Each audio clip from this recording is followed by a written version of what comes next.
is owner of Dental One Thing Coach, dental work-life balance speaker, and myself. And what we're going to do, Dr. Kessler is going to come up. Come on. Dr. Kessler is going to come forward and kind of tell you a little bit about himself and some of the issues that he has dealt with, and also how he's dealing with it. And anything really we want to talk about, to tell you the truth. But, and then Mr. Cashion will come up, and then I'll come up, and then we're going to have some time for like some questions and answers. And then about, let me just tell everybody this right up front, at 10:15, we're going to take a break. From 10:15 to 10:30, and then from 10:30 to 11:30, we'll be out of here about 11:30. So, all right, Dr. Kessler, I'm going to turn my mic off. Do your thing. So we're not taking a break, but everybody, is this on? Oh, it is on. Okay. Can I get everyone to stand up for a quick second? Big stretch. Okay. This is how I get a standing ovation.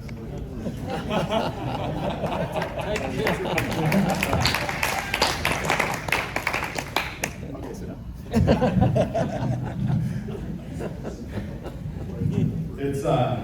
It's great to be here. It's truly an honor, and what's truly an honor is I get to share with you kind of my path and you know where I came from and how I got to where I am today. And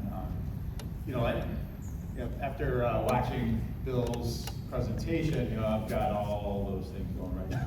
It's clinical burnout.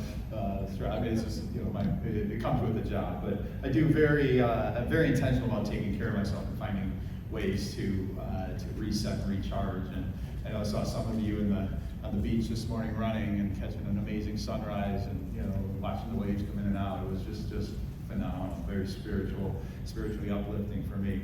But as Bill was talking, I'm going to share some things about what it really was like in the mindset of someone who's suffering from addiction. And I am a recovering alcoholic and recovering drug addict.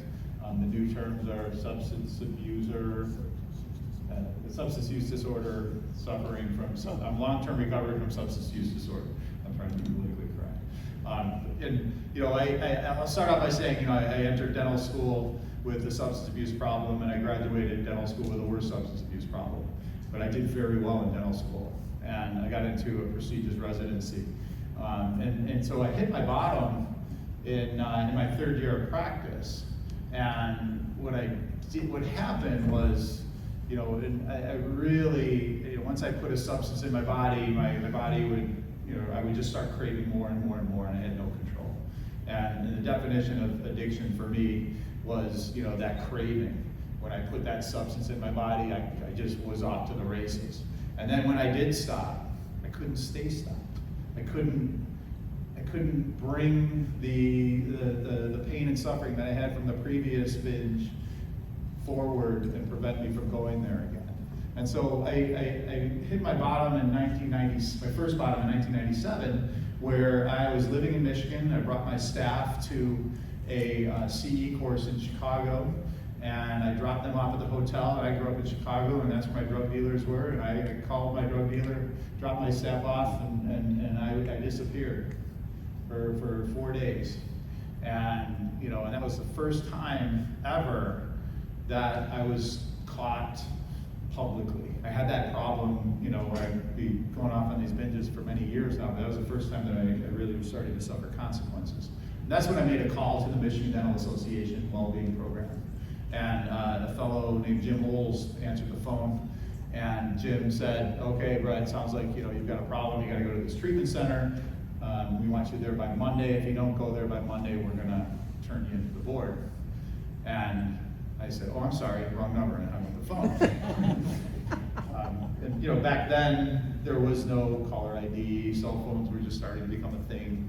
But I did seek help, and I went to treatment, and I did end up calling Jim Holes back a little time later, and he became one of my first biggest mentors and friends in my life, because I attribute that phone call to the beginning of my recovery, and I attribute that phone call to ultimately what saved my life. However, I didn't get sober in 1997 after I hit that bottom. After I went to treatment, I kind of went on and I dove into trying to become the best dentist in the world. And I just dove into dentistry because that's where I found my achievement. And in a high achiever, we don't show signs of weakness, we don't ask for help. And we're self-sufficient, and we want to, when we face a challenge, we just dig in and we figure out how to fix that challenge. And that's been my MO. That's how I was successful for up to every aspect of my life up till then. And unfortunately, I didn't recognize when I went to treatment, and they told me that my brain wasn't right. But I didn't believe them, because the people that I was in treatment with were way, way worse off than I ever was. These people were having, license issues with their medical licenses. They were bankrupt. They were divorced. They had these legal issues. I didn't have any of that. I just had I got caught. That's how I felt. And when I left treatment, they suggested that I do some things for my recovery every day. Go to recovery meetings, get a recovery mentor, go to an addictionologist, and go to therapy. I did a lot of those things, but I stopped going to those recovery meetings. I didn't get a mentor and those things because I was succeeding in dentistry. And so October 21st, 1998, so 14 months after I left rehab, which is my sobriety date. I'll just give you the mindset of what it was. My best friend's mom died in Chicago. I was living in Michigan, Ann Arbor, Michigan. I drove home to Chicago to attend the funeral. The entire time I was driving, it was about a 4-hour drive, I was obsessing over going to Chicago and should I call my drug dealer again? And don't call him, don't talk. I was in the car by myself, knowing full well 14 months before I had been caught and I suffered no consequences, but it was shame. A lot of shame was there. And back then there wasn't a robust cell network. And so there was a blank spot from central Michigan to the Indiana border. And I kept obsessing over, should I call my dealer? Should I not call my dealer? But I knew as soon as I crossed over to the Indiana border, my cell service would turn on. And I had the number plugged in my phone, ready to hit send, because that's what we did back then on those kind of phones. And I could not stop myself. And as I'm pressing send to call him, I'm like, don't answer the phone, don't answer the phone, don't answer. And and before I knew it, I'm talking to him, and I, agreed to meet him at some place, and I kept saying, don't drive there, and I could not stop myself. Could not stop myself, knowing full well what was going to happen. I could not stop myself. And I ended up buying some drugs. I made it to the wake. I never made it to the funeral. And that was the lowest I had ever felt, where I let, this disease of my brain take over, an important lifetime moment for my friend's mom, who, helped raise me. And I was so messed up, I could not go. And that's the day that I decided to really make some changes and take this seriously. My brain isn't right, okay? And as someone who suffers from substance abuse disorder, my brain is wired differently than other people's brain. And substance abuse disorder affects about anywhere from 10 to 20% of the population at some point or another. But at that point, I started to take it seriously. And I do something every day to make my brain right. And it's been 26 and a half years since I had to put a mind-altering substance in my body, and I don't plan on doing it today, and that's how I did. Tomorrow I'll do the same thing. And when I moved to Colorado a few years later, I had to answer some of those questions on the licensing that Dr. Claytor just talked about, and I answered them honestly. And as a result, I was put on a monitoring program, which I expected to be, and I was fine with that. It was just part of my recovery. I was well into my recovery by then, and was willing to do anything because I didn't want to go back to that low place ever again. But I also saw my life starting to thrive by doing the tools that it took me to get sober. And So I happily answered those questions in the licensure application, and I got my license a few months later. About 6 months after that, I got a letter from the state of Michigan where I was still licensed, and it was a letter of admonition. And I didn't explain why. It said because and so I called them, and they said, well, since you are in trouble in another state, and you didn't report it to this state because you have an active license, we have to give you a letter of admonition. I'm like, well, what? I'm not in trouble. And they said, well, you've been put on probation. And I'm like, yeah, but that's just a monitoring program to help with the substance abuse disorder that I had. And it's, they monitor me. They do random drug tests. They do meeting attendance sheets, an addictionologist, therapist, mentor, all these things. And they said, no, probation is you were out of trouble. And I didn't realize that I got put on probation, and it was sent to the National Practitioners Database. And I asked the lady at the other end of the phone, I said, well, what did I do? Well, you're a drug addict. I'm like, but that's in the past. It's not active, it's not current. I didn't do anything. There was nothing wrong with my license in the state of Michigan. I had no problem. I was a good dentist. No complaints whatsoever. Oh, we have to monitor you drug addicts. And and I'm like, okay, so that's what it was. But all I did was seek help. And all I did was answer the question honestly. And if you look at the American with Disabilities Act, that's a violation of that. And so for 25 years, we've been working to change those questions, because we are in the healing profession. Why are we do everything we can for our patients, but we're shooting and killing our own wounded? And as you all know in this room, dentistry is hard. It's a stressful profession, and us high achievers, we develop coping mechanisms along the way to get through life, and sometimes those coping mechanisms are positive, sometimes they're negative. And the ones that I had worked for me for a long time, but then they didn't. But I didn't know that they didn't. I still thought that they did. That was my coping mechanism with life, and that's because that's how my brain was wired. So anyway, we've been working hard to change those questionnaires to make it more inviting for people to seek help, because the biggest reason people don't want to seek help is because, as Bill said, they don't want to have it dinged on their license. And the biggest reason people don't want to report somebody, one of their colleagues who may be practicing impaired, is because they don't want to get them in trouble. But the ultimate consequence of an untreated addiction is death. That's what happens when you don't treat addiction.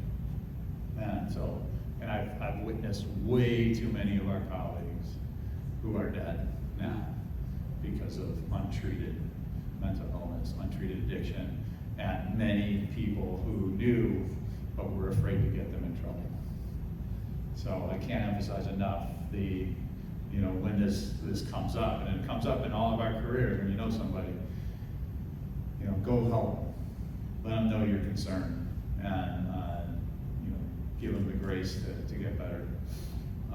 Because everybody, like I said, 10 to 15% of humans will have some kind of substance abuse disorder, and most dentists and dental hygienists qualify as human. Most.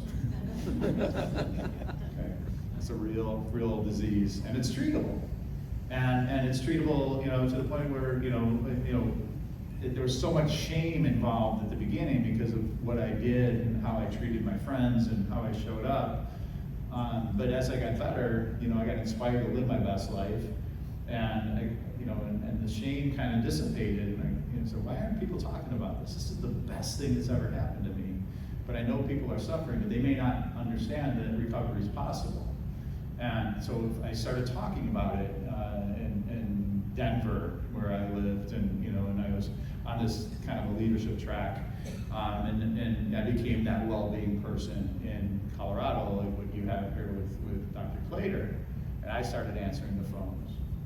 In the meantime, I started a practice, and I started building my practice, and I was doing some high-end cosmetic, restorative, complex restorative practice. I was a scratch start fee-for-service practice, and it became one of the very successful practices in Colorado. But in the meantime, I'm going to recovery meetings, and I'm meeting people in recovery, and there were people that would come to the recovery meetings that had teeth problems or no teeth, and they were thriving in life, but they still had the scars of their addiction on their face. And so I went to one of the treatment centers in downtown Denver, and I developed a program there where I could treat these my friends in the recovery meetings for free if they stayed in their treatment center. And it was a really great program. It helped a lot of people, but I got to give in a way that is unique to me. I can give dentistry. That's my skills, and that's what I can offer the world. And here are some people that are just like me that could use a break. And so I did that. And then some other treatment centers started asking for help as well with, can I help their patients too? And I'm like, I can't give to everybody. I got to run a small business here. I'm just starting. And I called Metro Denver Dental Society and asked them if they knew anybody that would do this kind of work, and they said no, but we'll do an article about it because it sounds like a great story, and maybe we can get some help. And they did an article about me and the work I was doing, and 2 or 3 dentists came out of the woodwork, and they started helping these other treatment centers, and it was a beautiful thing. And then that turned into a Smile. We called it the Smile Again program, which turned into be a nonprofit where we had 800 dentists in Denver who were serving the victims of domestic violence and suffering from or recovery from drug abuse, and so most of Denver was getting help, which was awesome. This is back mid-2000s, 2005, 2004, 2006, I don't remember. But methamphetamines came on the scene, and meth mouth became a national phenomenon, and it became a news story. And so when the news story started here on the East Coast, it started on the West Coast and trickles into the middle of the country. And when reporters want to know something special about dentistry, they'll call the Dental Association. And we had a reporter call the Dental Association and ask if they knew anybody who was treating meth mouth. And so they called me because they knew I was treating this demographic. And they asked if I wanted to go on TV and talk about it. And my first inclination was no, I did not want to do that because I didn't want to be treating every methamphetamine addict in Denver for free, because that's what probably would have happened. And I didn't want to be known as meth mouth guy. I wanted to be known as veneer guy, which is much more profitable. But saner heads prevailed, and it was brought to my attention that what a great opportunity, a rare opportunity to put dentistry in a great light. Because you can show the work that you're doing, how it changes these people's lives as a dentist. And then what a great opportunity to show that people can recover from the disease of substance abuse disorder. And it's a double bonus there. And so I listened to my mentors, and I ended up going on and doing the interview, and it was an amazing story. I talked, and I focused on a few of my patients that were huge success stories. They were living under a bridge, and 6 months later they've got teeth, and they're sober and they're thriving, they've got jobs, and their lives are rebuilt. And it was a wonderful story. And then 4 or 5 other news outlets in Colorado wanted to do similar stories, and so we did it. And and one of those stories got picked up by CNN, and it went national. And so 19 minutes after the hour, every hour that weekend, there's bread upside down in new dentistry, and patients from Sobriety House, and it was a great feel-good moment for me. Then the ADA called and asked me if I would come to Washington, D.C. to testify before the U.S. Congress on a bill they were trying to put forward that would fund treatment for recovering methamphetamine addicts. And I said yes, but it was an amazing moment for me, because just about 10 years prior was when I got sober, when I was at my very lowest, and I was questioning whether I should just kill myself or should I try and figure this thing out. That was the crossroads I was at 10 years prior. And obviously I chose to do the recovery route. But here I am now representing the biggest lever in the profession that saved my life, testifying before the U.S. Congress on, possibilities that we can provide to people who are suffering at their worst. So a very, pivotal moment for me that I'll never forget. But I did throw the ADA under the bus at that moment, because I did say, if you only have a limited amount of money that has to pay for dental treatment or substance abuse treatment, please put it towards a substance abuse treatment, because if you don't treat the disease of addiction, it doesn't matter what dentistry we do on them, because they're not going to live. And so we didn't get the funding, but nothing really gets funded in U.S. Congress anyway right now. That hasn't changed in 15 years. Interesting, one of the questions that I got from one of the congressional staffers afterwards was, Dr. Kessler, thank you for sharing your story, but no offense, but you don't look like a drug addict. And I said, well, first of all, thank you. I'm in recovery now 10 years, but the bottom line is, I don't look like a drug addict because I'm white, I'm middle class, and I'm a professional, and because of that, I was offered the opportunity to get help. 90% of people with substance abuse disorders do not get the opportunity to get help. And I've been an outspoken advocate about that too. We've got parity laws that should, treat substance abuse disorder at the same level they treat mental health and mental illness, and it's still not happening to the level that it should. And so, anyway, that's an aside. So we come back to Colorado, and and I'm just the wellness person, and I'm outspoken. I'm talking about recovery a lot. I'm helping my colleagues. I'm starting doing my practice and being successful here. And then the Colorado Dental Association sees me as more of a leader, because no one has ever gone to Congress before from Colorado, and they asked me to join their executive board, and that led to me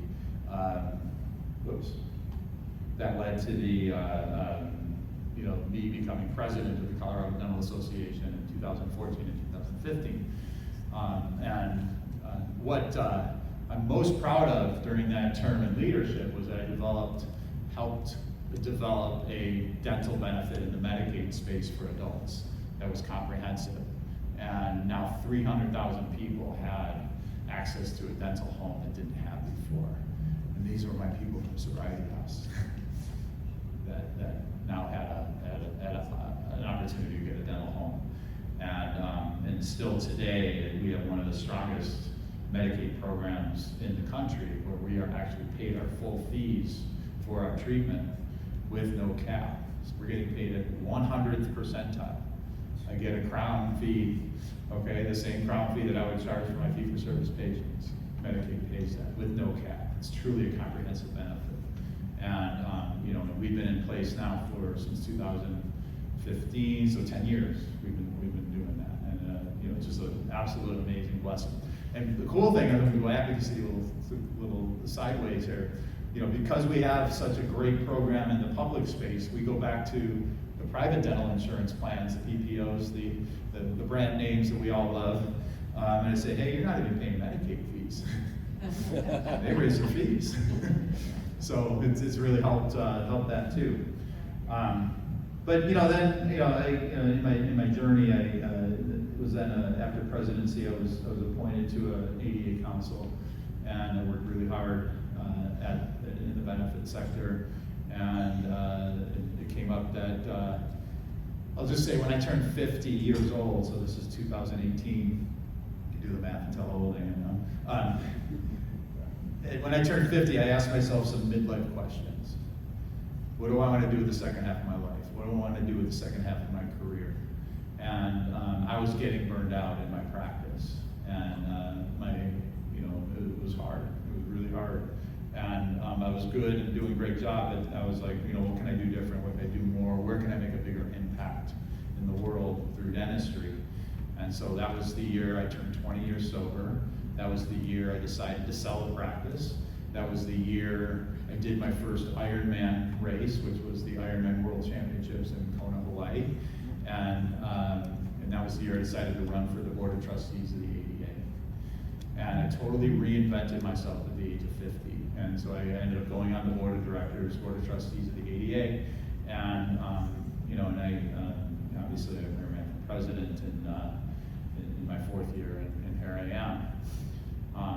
And I can tell you the most important thing in my life is how I show up, how I start my day to treat my disease of substance abuse disorder. And it involves a lot of mindfulness work. I do meditating, I do journaling, I do exercise, I do breathing, and breathing exercises just because I want to show up every day as my best self. And I look for the opportunities to serve every single day. And I've learned through the years, I've got core values, I've got a mission, I've got a vision, personal, and it's very in tune with the ADA's mission and vision and core values. And that's why I wanted to keep, contributing in that realm. And I also know what my why is. And through all this internal work to change my brain from being a substance abuser to someone who's in recovery and trying to live his best life, my why is that I'm a catalyst for positive change in the world. And everything I do, I want to contribute in that realm. And I've read a lot of leadership books, I've read a lot of recovery books over the years, a lot of the same traits to me, for me to get sober is the same traits that helps me become the best leader I can be. And so I'm going to tell you, you don't have to hit rock bottom in life to make some changes in your life. But if you have the courage to look inward, see what you really want to do with the time that we have here on a daily basis, and you get a set of vision for maximum contribution, the world is your oyster. Not Gary Oyster, but your oyster. So I'm gonna stop here. I hope I got you all thinking a little bit about living your best life, and hopefully I got you thinking about those that are suffering from the disease of substance abuse disorder or the disease of mental illness, because it's the same, just different modality and how we cope with it, and hope that we can make the world a better place as a result of that. So thank you very much.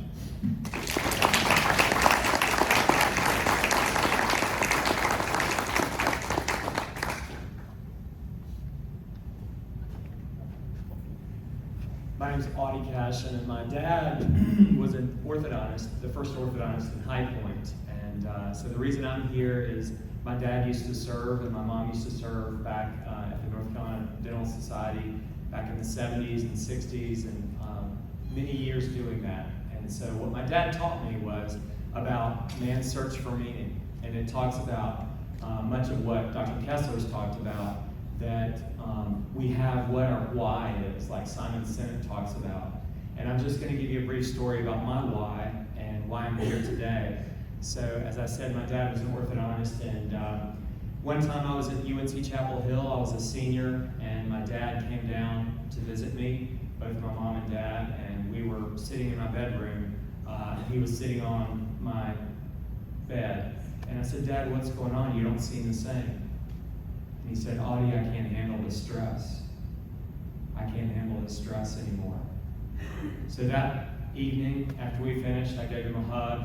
He got in the car, drove back home from Chapel Hill to High Point, went upstairs to sleep it off because he never missed a day in his practice, had a massive heart attack, and died that night. So that's why I'm here. It's around how to help and serve other dental families so they don't have the experience that our family did. My mom is currently 98 years old. She's lived longer without my dad than with him. And so what I'd like to talk about today is, what is your one thing? What is the one thing that you can do today such that by doing it makes everything else easier or unnecessary? Dr. Kessler talked about that first phone call to Jim. That was what started his trajectory and changed his life. Dr. Claytor's going to come up, and I'm not going to steal his thunder, but his one thing was he reached out and said, "I need help." So what is your one thing? There's 7 areas of life, like Graham Stedman talked about. He had different areas, but 7 areas. So you've got your spiritual life, you've got your physical, you've got your personal and relational, your practice, what you do clinically, but also what you do for the practice as a business, and then financial. Those are your 7 areas of life, and I've got a worksheet to help you. So if you'd like it, you can just either come up to see me, I'll text it to you, it's in a PDF format, but it's helping you determine what is that one thing that will give you more well-being, more freedom, and more excitement within your personal life and in your practice. And if you don't know exactly what your one thing is, that's what I do. And I offer just to text me, and in this document, you'll have Dr. Kessler, Dr. Claytor's personal mobile, and my personal mobile, so that if you need to make that one call, that it makes it easy for you. But if you'd also like to do the worksheet on your one thing, I'll share that with you. And my telephone number is 336-880-8898. 336-880-8898. Just text worksheet, and I'll be happy to forward that to you.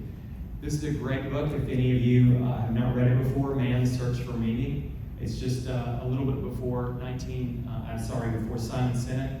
This copy was my dad's. So he gave it to me when I was in high school. I didn't get his passion for dentistry, but I got his passion for purpose. So with that, I'll turn it over to Dr. Claytor.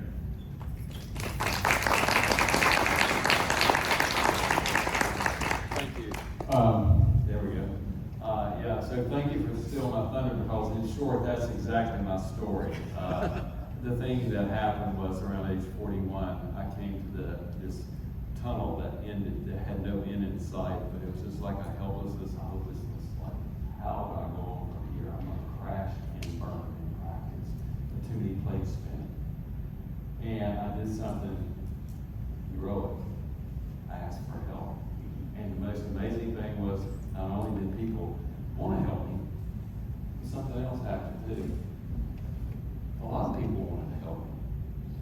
It wasn't just my family, it was the dental community, it was a person in church, it was a business person, and then it opened up this whole new world for me that, we're not here by ourselves.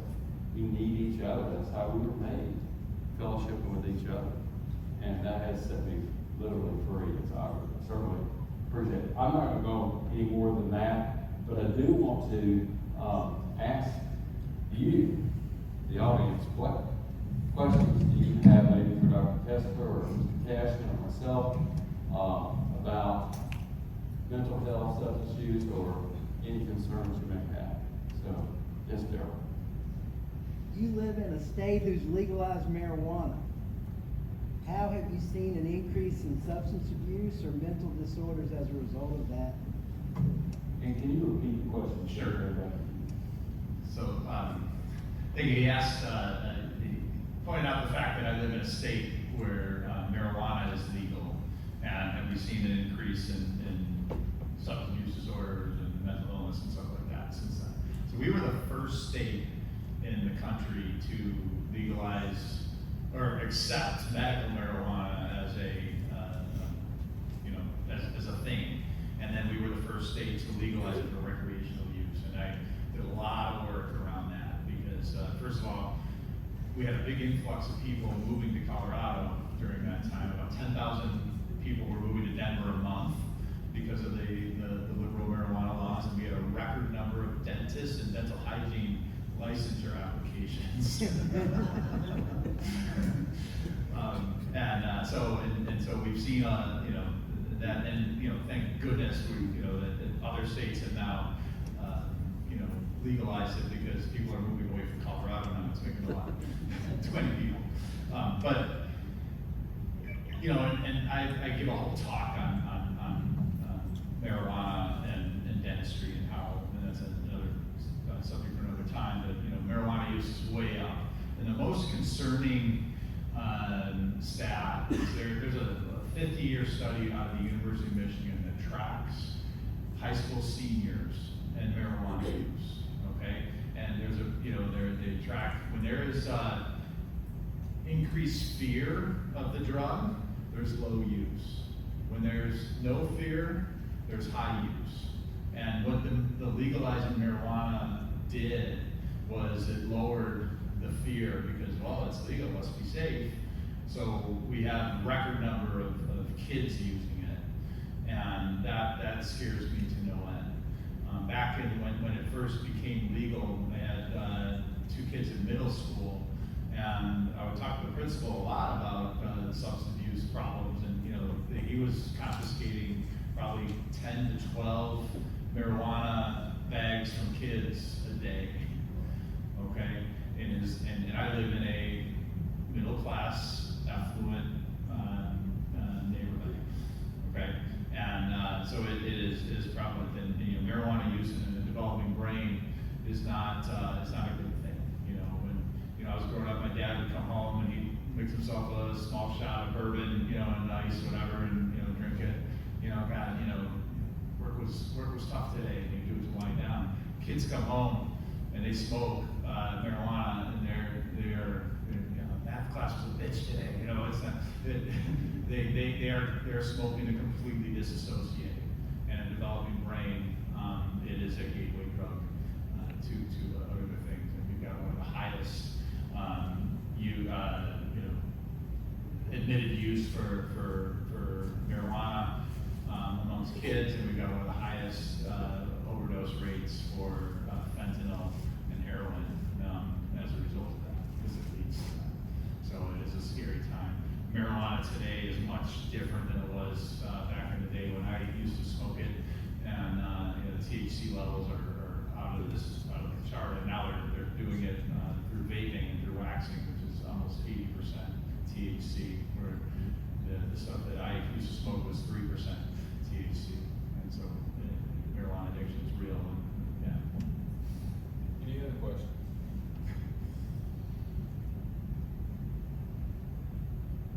Any other questions? What do you want to? Yes. I just wanted to know, I've had these issues, and we're in North Carolina, but it's not even legal, but medical marijuana among patients and staff, and how you deal with that at a clinical basis when they come in. Sure.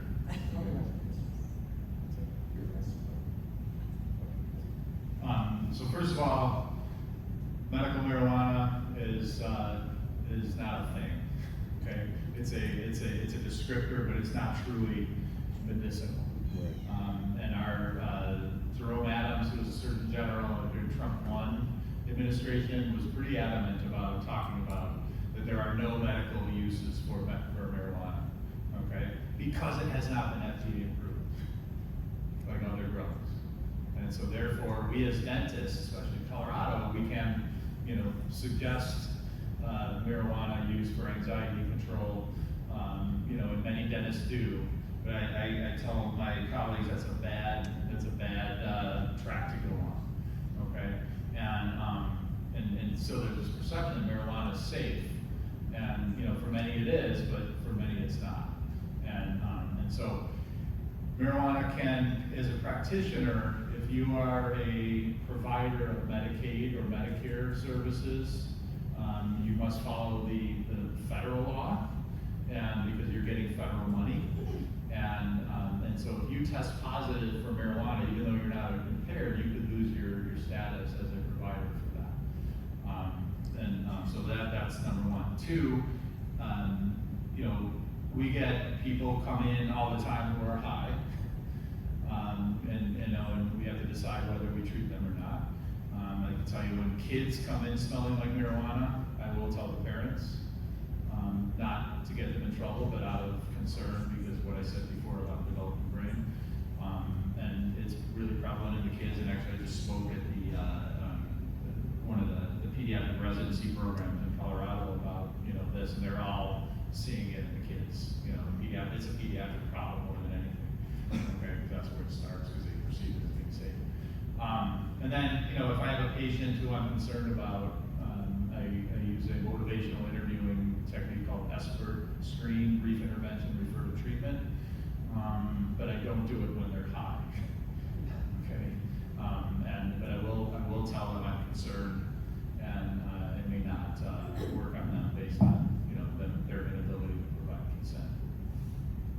And also, I know the ADA has guidelines on their website about acute intoxication versus chronic use, Right. and recommendations on that, about how to, I've heard wait 24 hours, even though the the initial effects of cannabis may decrease after 3 or 4 hours.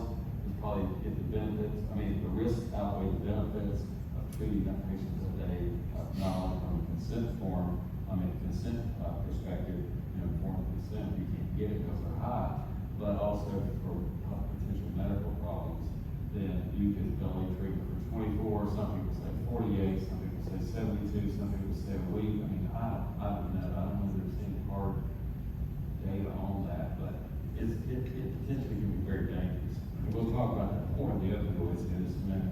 It's a Schedule I drug too, so it's hard to study, but they are starting to study it, especially overseas or in different countries, because we can't study it here to the level. But I can tell you, as I said before, we got a pretty big opiate problem in Colorado, and about 10 years ago, and when I was president, we were summoned to create a solution to the opioid problem. And I can tell you there were a lot of legislators that wanted to just outlaw opiates in Colorado for pain management and replace it with medical marijuana.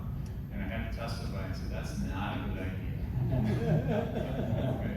And that's how, the perception is amongst our legislators that it is safe. And we have to do a lot of work to educate them. And it's like, absolutely, if it is FDA approved for the management of pain and anxiety, then we should use it, but it's not. And we shouldn't be recommending it because we don't know. I know there are some medical benefits to it, but it's empirical, and it's not studied to the level that other drugs are. And if it is FDA approved, it should be dispensed by people who are professionals in dispensing drugs, pharmacists, not hippies and not stoners, because that's how it's being dispensed now as a medical. You're getting medical advice from some kid. All right, let's do one more question and then we'll break, and I'll start back at 10:35. We'll be okay because 55 minutes will be plenty. One more question. Yes. So, thank you for sharing what I think is a very honest vulnerability, which we as a society right now, I think, need a lot of. Would you highlight in the theme of 3 of your stories that you so kindly shared, how much did it attribute to the pandemic we currently have, which is loneliness?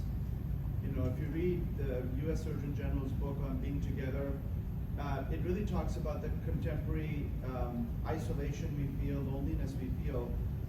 Is that the root cause of us taking our, perfectionist attributes in a direction that's not maybe positive angling, but towards something that is self-destructive, because we lack the ability to find someone at whatever intimacy level we desire to connect with? Would you comment on that as you went through your journeys of how you completely reformed yourself in such a meaningful way? Yeah. Thank you. Of course, mine happened a number of years ago with my burnout stuff, but I will say that Dr. Julianne Holstad at BYU is a social scientist that has studied a lot of this, and you may have seen her reports before, but she was on a quest to find out. She's the one that looks for, what is it that makes people live the longest and healthiest?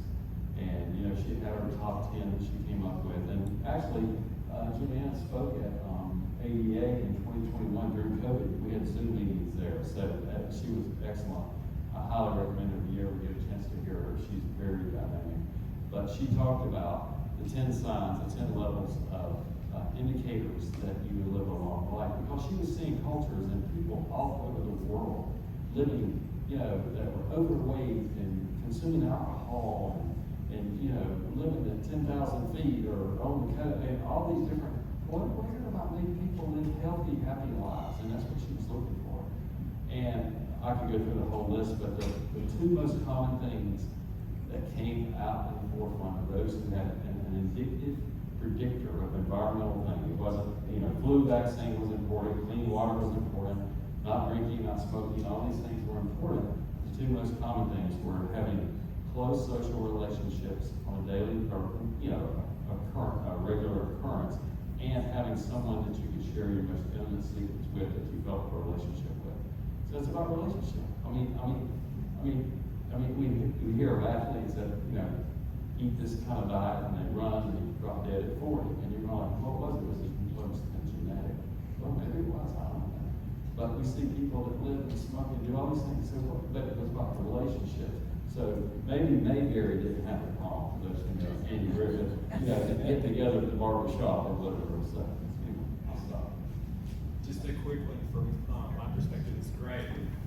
As far as relationships, to try to practice what I preach, I've got men's groups that we actually get together and we do eye to eye.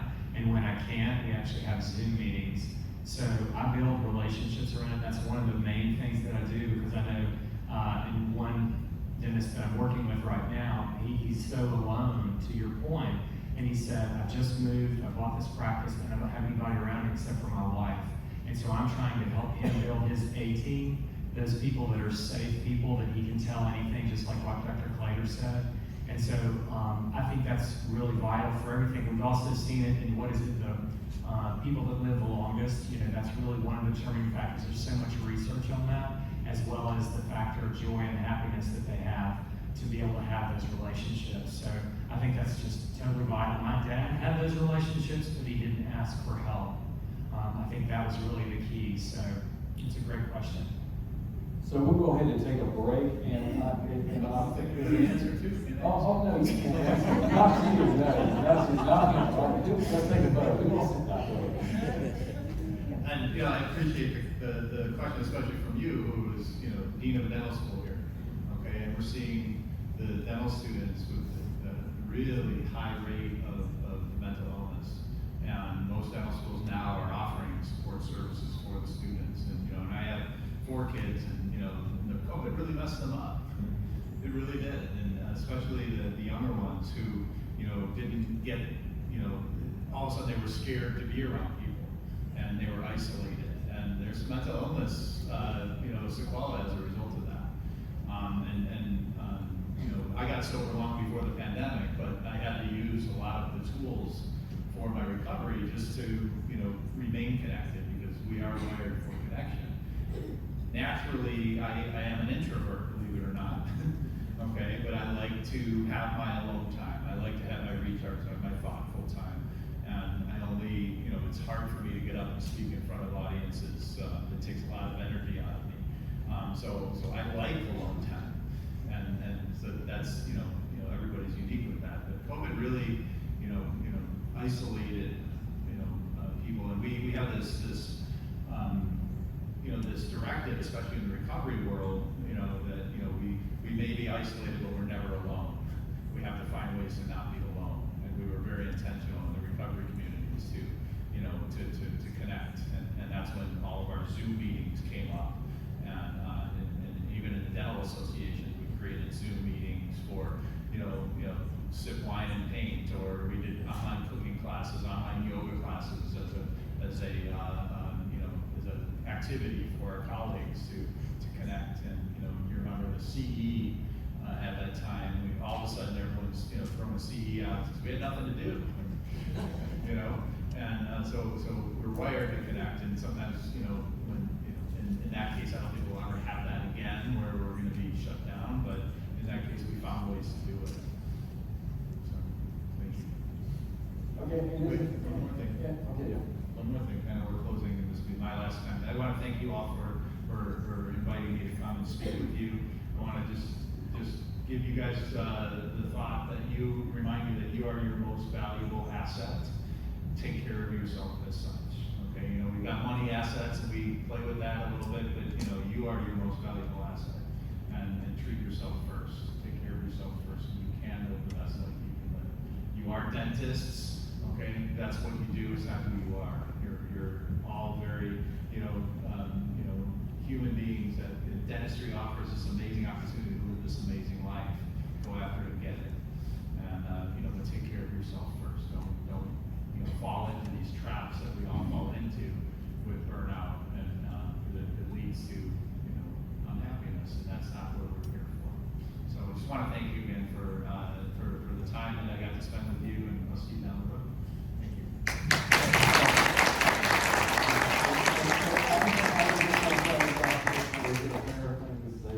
Fair to say that you and Audie will be available Yes. after the 11th, or will you stay for the opioid Yeah. part? So if you have questions afterwards or at the break, feel free to do that. All right, so it's 10:40, we're gonna be back, and I'm gonna be on overdrive for opioids, but we'll get it. I'll have you out of here at 11:30, I promise.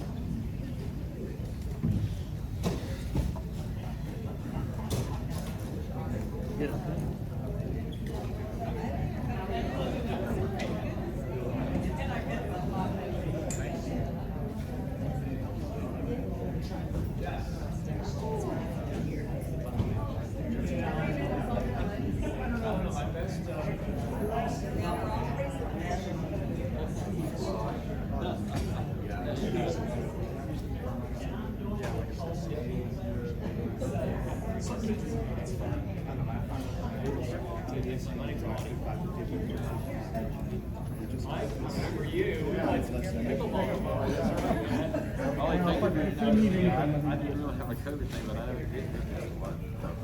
I see it's a feeder for it is. It's a feeder for, and I feel like that's the, I don't know, the prognostic tool and the predictor tool that we're not assessing is individualism. And if there's extreme individualism, does that feed the channels of how do I give myself pleasure? Right. Like some people, like you said, go into pornography, some people go, like that's where some vice picks up because there's this build-up of desire. There is a study that's and it's done because of the digestive system. And one of the things we see that study, it's very interesting, but they looked at the COVID period and what they found out about the COVID period, while you know, you expect a lot of problems to happen during COVID, and as things got better, things got a little bit better, but things started to burn out. We gotta, like, Yeah. where you been? So, like now, what's changed and do the same more, I guess, and it's not a big bump. We're seeing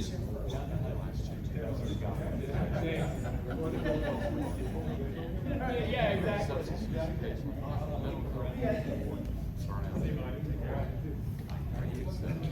It's not, but it's such a drive for activity. Yeah, there's a whole thing about study.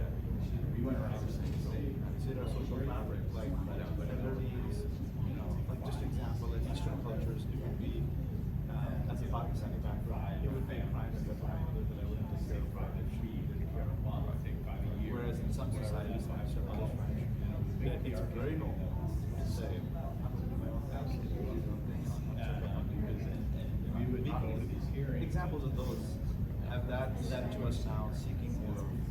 Thank you for your comment. I always think of the Israel communities, they have great jobs. Yeah. The Ikigai, the Japanese, And they would same thing. Yeah, so I do think that. So, we got them. I think they don't bandwagon say this is the way it works. Of course, they try kids every year. People tell me, well, this doesn't work for me. And I'm like, well, we were actually, trying to figure out how it works. And, we know that the way you track it is this way. This has been our habit. I would love to see this. I really do, but I had to do that. It's hard. I struggle a lot. We should just get rid of the things I can't find connectivity. And then we have to identify what is motivation later. It's hard. It feels lonely a lot of times. I read a book, your sister there. We hear you're losing all the time.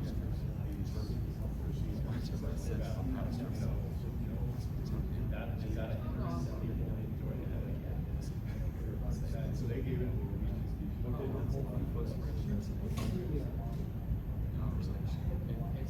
feel like you're got to wear the leg down.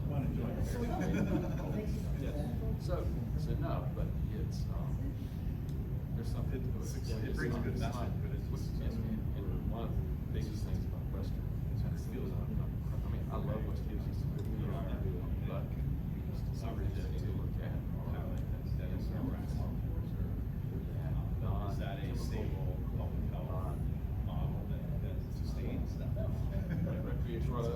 Recreational Non-substance. Yeah. Caffeine. Caffeine. Shelters haven't existed for thousands of years. We still do. I mean, you can't even watch a TV show today without 50,000 drugs that are advertised. You can't pronounce. You can get some crazy world for that. It is. I mean, right. I feel like people suffer from different bouts of different extremes of loneliness. And I think that's why I say my specialty in oncology. So oncology, so I did organizing training, but they focused a lot of the answers. Support terminal or stuff like that. And medical management for them. So people who are stage 4 leukemia, got oral fevers, or they've got THCs, we've got all this work. And one thing we're trying to do is that so it's 6 months. Someone was like, and I said, that's my way of connecting loneliness. Is I find that I can be with someone